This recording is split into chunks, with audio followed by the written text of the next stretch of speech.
Ladies and gentlemen, the Chairman of the Board of Trustees of the George Washington University, Chairman Carbonell.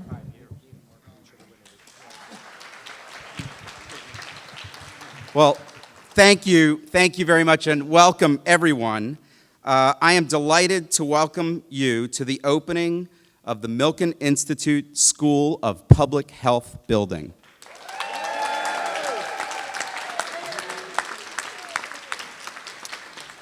So I would like to acknowledge a few people. First of all, our Board of Trustees. We are having our meetings this week, so welcome to our Board of Trustees.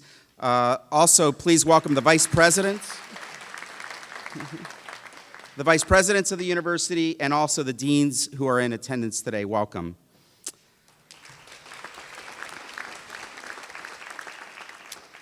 So I first want to recognize Lori and Michael Milken, who we will hear from later in the program. Welcome, Mike and Lori, to the Milken Institute School of Public Health building. I'd also like to recognize Paul Irving, who's president of the Milken Institute and a member of the School of Public Health Dean's Advisory Council. So, Paul Irving. I'd also like to recognize Congressman Fattah from Pennsylvania. He's here with us today. Welcome to faculty, staff, and students from the School of Public Health.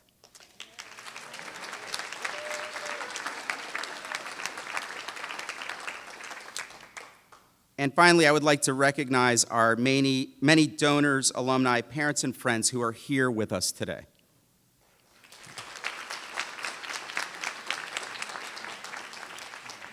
So I just have to say, first of all, to all of you, standing right here looking around is unbelievable. I remember when we approved building this building, nearly 2 years ago, we broke ground with a vision of raising the stature of our already prominent School of Public Health. I don't think we imagined when the board approved that we would be standing here today with all of the accomplishments and what is yet to come for this school. So compliments to all the activities that have taken place to bring us to this point. This is an important event for the university because this brings together the community at George Washington University. We are here for public health, but medicine, law, business, international affairs, engineering, the sciences, they will all make a contribution to making this a world-class place, and even more than it is today.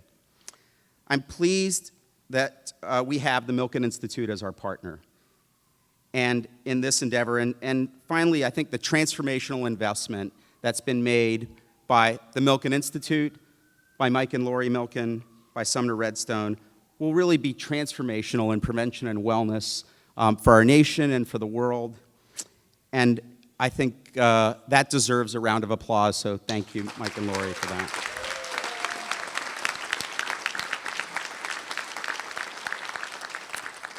I am now pleased to introduce the president of the George Washington University, Steve Knapp.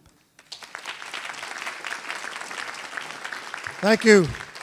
Thank you very much, Chair Carbonell. Ladies and gentlemen, I wish you were looking at yourselves from the angle at which I'm looking at you, because if you've ever received a certain holiday gift from Harry and David known as a Tower of Treats, that's what it looks remarkably like that, except the treats are our faculty, our students, our trustees, our supporters. It's really a spectacular vision here, and I've been very moved and impressed by this building as I've watched it through its various stages of development. I'll come back to that in a moment, but I do want to recognize a few people. First of all, Congressman Fattah, it's great to see you once again, and great to have you on our campus here.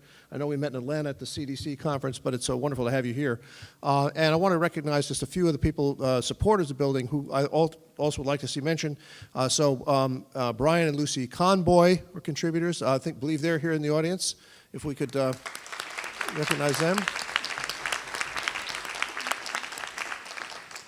And Dr. Jay Hazan, right here, one of the contributors. And other supporters of the building, and in fact, we dedicated the wonderful Dean's Conference Room that they have made possible here in this building just last week. And they are former interim dean, Dr. Richard Southby, and Dr. Janet Southby, who are here.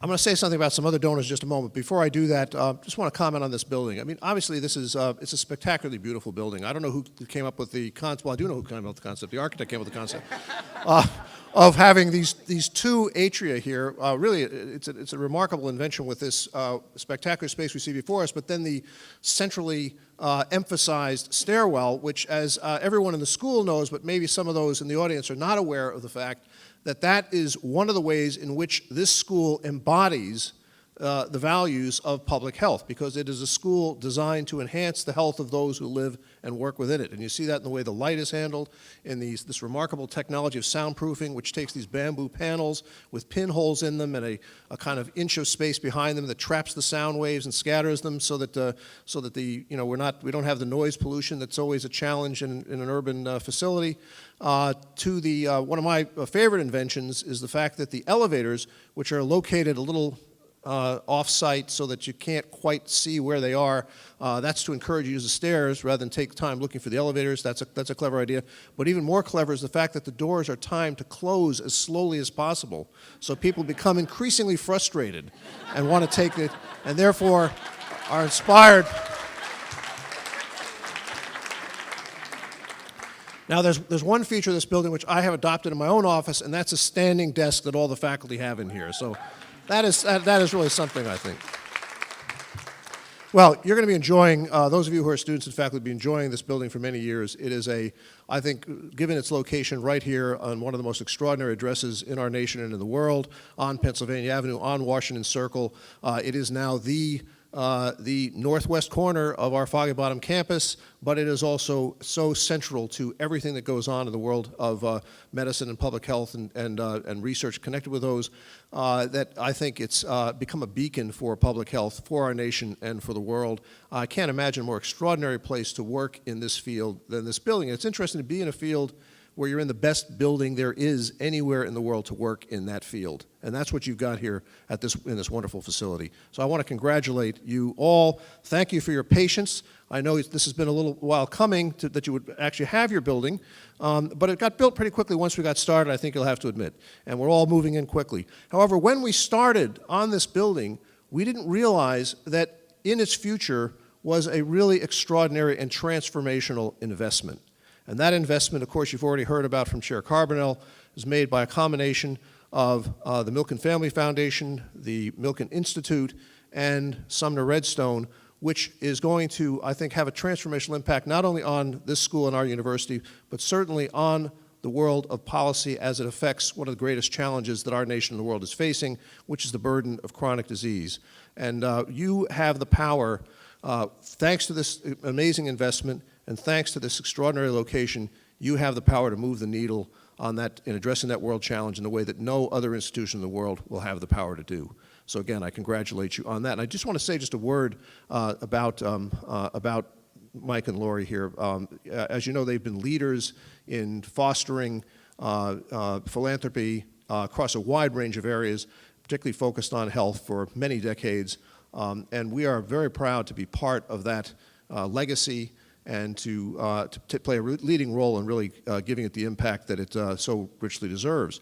And I want to say that we had an event on October 29th in New York City where Mike Milken addressed a large gathering of our alumni in the Waldorf Astoria Hotel. And on that occasion, he made the link between public health, global health, and economic prosperity, both in our nation and worldwide, in just an inspiring and powerful way, and exhibited, as he does so often when he addresses audiences around the world, this amazing strategic grasp of how all the various domains of human flourishing are so tightly interconnected. And at the heart of that, he pointed out that Washington, D.C., its location as our nation's capital, gives it a unique opportunity to focus world resources on addressing those challenges and really enhancing human flourishing by making clear that connection between economic well-being, spiritual well-being, psychological well-being, public health, and addressing the challenge of chronic diseases. So we are enjoying, in our partnership with Mike and Lori Milken, as well as with the Milken Institute, it's more than an investment in our university. It is a strategic partnership that I think will really be transformative for the world. So I want to thank them for everything they've done to contribute to this day.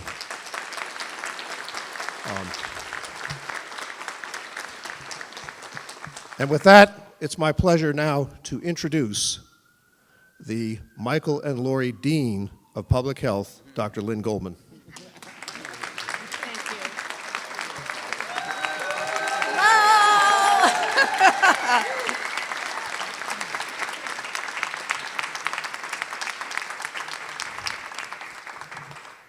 I just can't tell you how great it is to see all of you here today and to be able to welcome you to the new home of the Milken Institute School of Public Health.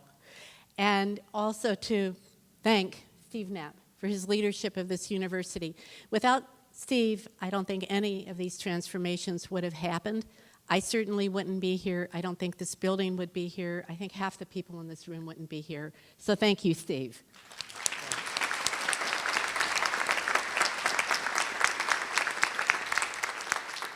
As all of you know, this building is like a dream come true for this school. And I thank each and every one of you for being here to share this moment with us. But as exciting as this has all been, we know, because we've been here the last few weeks, that none of this wouldn't have taken place without an amazing construction team, amazing designers, even amazing people who have been cleaning this space over the last few days. If those of you who haven't seen it as I have, how this place is transformed in the last week is just phenomenal. And we have to thank everybody who had a role in that. It's amazing.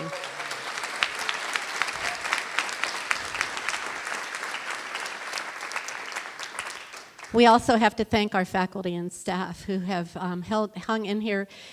We have moved them all into this space. It's a wonderful space to be, but moving isn't easy. People have taken this very well. I think that we're kind of even enjoying being together. It's been a wonderful experience. I think we're going to move forward into a completely transformed way of doing our work as a school. Not only President Knapp, but also Chairman Carbonell, who I think may have even had something to do with bringing Steve Knapp here, former Chairman Russ Ramsey, Provost Lerman, Vice President Katz, the fellow deans who are here, who have been so supportive of us, our school's leadership, the entire leadership team of this university has played a role in so many ways, in not only having the vision to see this building happen, but the fortitude to carry it through and to complete completion. It has required a lot of persistence, a lot of hard work, and now we get to celebrate it, but I did want to recognize that. I should say that I'm still amazed by what I see when I look around here. Not only that we've brought our departments together for the first time ever, but also that we're housed under one roof that is such an amazing building. We have a green roof that is going to help us to bring us to a LEED Platinum rating that we're hoping for. We have a lot of environmentally sustainable features. I'm sure some of you have seen these, from the use of recycled materials to a rainwater collection system, low-flow plumbing, special energy-saving light controls, and even this gorgeous atrium, which certainly has a lot to be said for it aesthetically, but it also brings natural light into the building, helps us to save on the use of electricity, as well as being conducive to physical activity, moving around, hopefully socializing, hopefully even collaborating amongst ourselves. And that's a part of public health, that we are composed of many different disciplines. We come from a lot of different perspectives. We need to work together across those disciplines, and this is a space that by design is going to be conducive to that kind of work happening. In terms of education, I think this building is a magnificent opportunity for us to educate and train leaders of the future. Our students are the backbone of our mission. They are the scientists, policymakers, educators, and public health practitioners who will attempt to solve the world's most vexing public health problems. I think that the students that come through these doors, who are climbing these stairs, who are sitting in these classrooms, I hope that they learn inquisitiveness, to ask questions, not just to try to have the answers to the questions, to think critically and to solve problems. I think that is our approach as a faculty in the school, to teach those skills. And I think that they will learn that the true test of gaining knowledge is the ability to accept what you don't know, to ask questions, and to engage in efforts to find solutions. We're leaving the next generations with a lot of serious problems to solve. And we also need to leave them with the knowledge and the skills and the capacity to be able to address those problems. And, and they need to be able to do that in a way that's very, very well-rounded, compassionate, that shows care for the populations that they want to serve, whether in the U.S., in the District of Columbia, or around the world.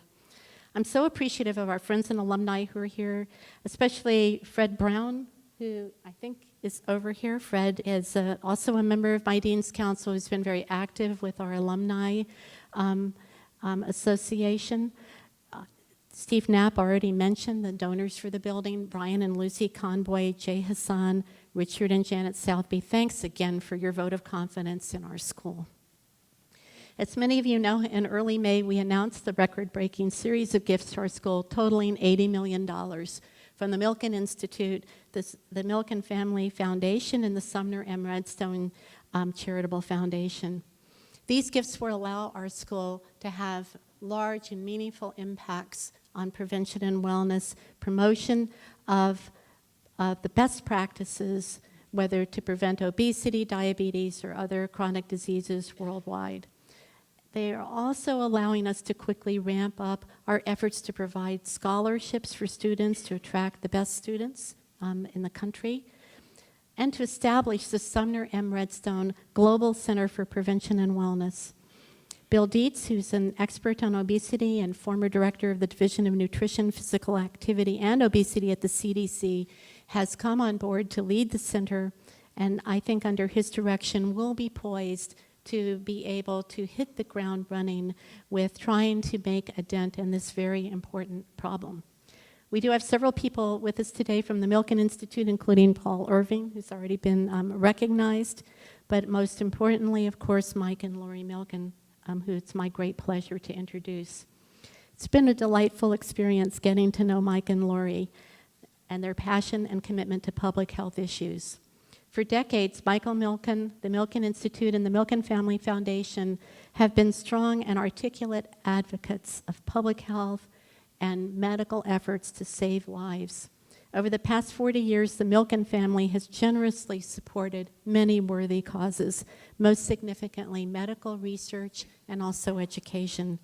These dollars have saved lives and improved the lives of millions of people in the United States and worldwide, much of which has been targeted against some of the most significant public health problems, whether it be heart disease, diabetes, cancer, epilepsy, or AIDS. We are honored that the Milken Institute and the Milken Family Foundation, with their long history of philanthropy, are now putting significant resources behind the prevention of disease and promotion of wellness, and we're especially honored that they've chosen to do that here in Washington, D.C. So we applaud this.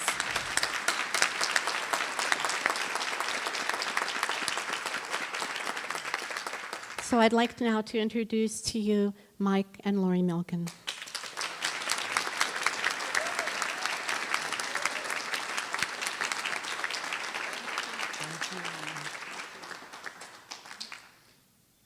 So one, we are honored to be here.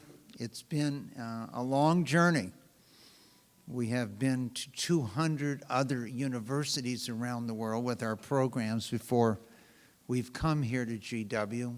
We just wanted to make sure we had them right before we've come here. And the building itself is a promise to the future, a promise of light, a promise of movement, but it's what's inside the building that makes the difference, and that is you, the students who are here today and the students in the future, the faculty. And it was really one of your trustees, Mark Shankman, who convinced me, both of us are strong believers in human capital, that the talent that was leading George Washington University was world class. And it was not that many years ago.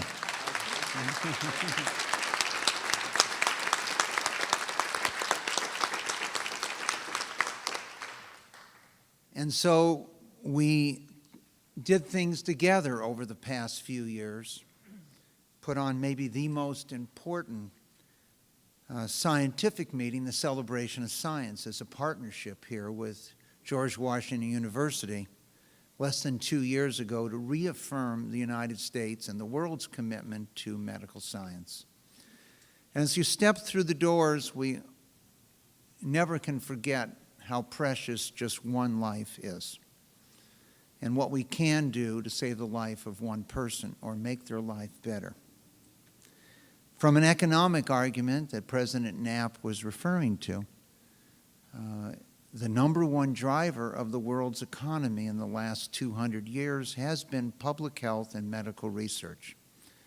And many of the areas of the world flourish today because of the advances in public health. I know when we look back at history and saw that 1 in 5 Americans lost their life at the start of the 20th century by their 5th birthday, just the miraculous achievements that have occurred in the last 100 years, particularly in the area of public health. As Dean Goldman and President Knapp referred in their remarks, we have plenty of challenges we've left to the students here and the children of tomorrow. But one of those challenges we should not leave with them is elimination of many of the challenges that relate to health. That they can live normal, healthy, long lives, and we can bring modern science and technology to each of them no matter where they live in the world. They'll have plenty of other problems to worry about if we can solve the problems of health and medical research. There's a big commitment to be at this university because ultimately the promise of the university, starting with George Washington, was a promise of one of the most unique governmental organizations ever created on the face of the earth. And that leadership has led to a country different and unique than all other countries in the world, and that is the United States of America. And so we look forward, Lori and I, to George Washington University School of Public Health here to lead the world in the areas that we need to lead the world in creating better, safer lives for everyone, and we're honored to be with you today.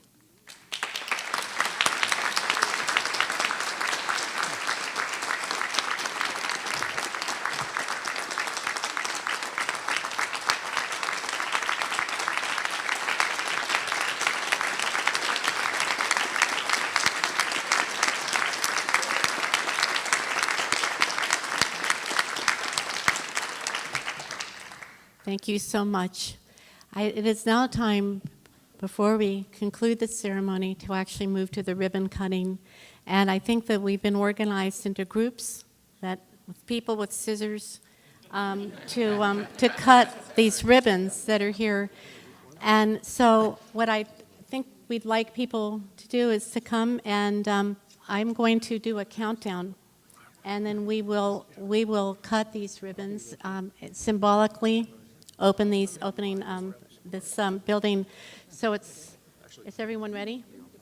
Group 3, Group 4, Group 1, 5, 4, 3, 2, 1.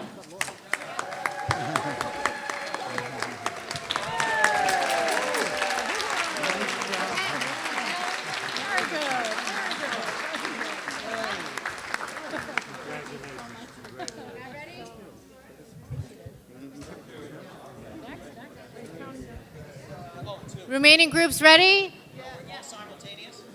1, 2, 3.